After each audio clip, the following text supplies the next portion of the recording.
مون جو آنکھیں بند کیے کسی سوچ کے زیر اثر مسکرا رہا تھا، اس کے لب ہلے تو دیدم کو اندر تک سرشاد کر گئے۔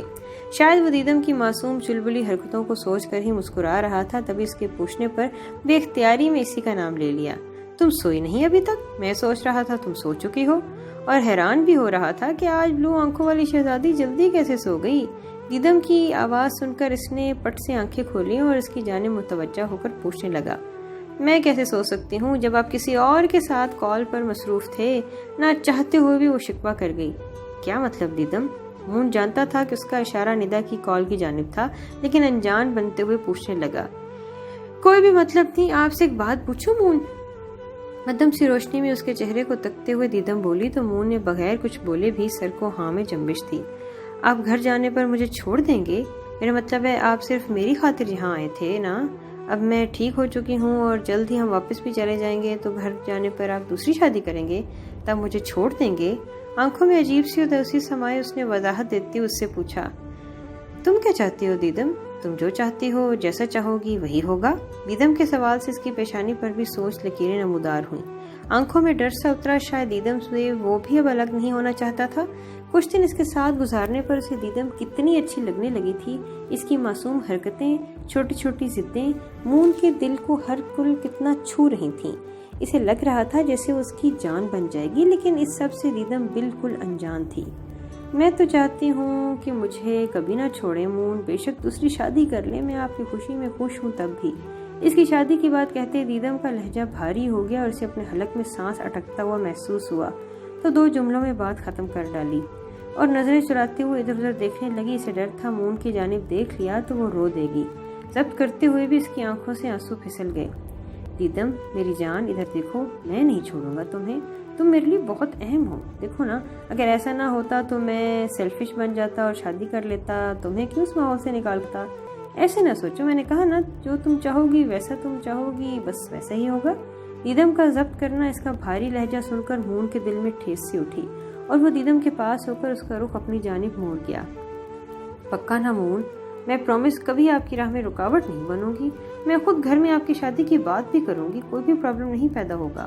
بس بدلے میں آپ کا اور میرا جڑا ہوا یہ رشتہ مجھے ہمیشہ اپنے ساتھ منسلک چاہیے، جب تک میری سانس ٹوٹتی۔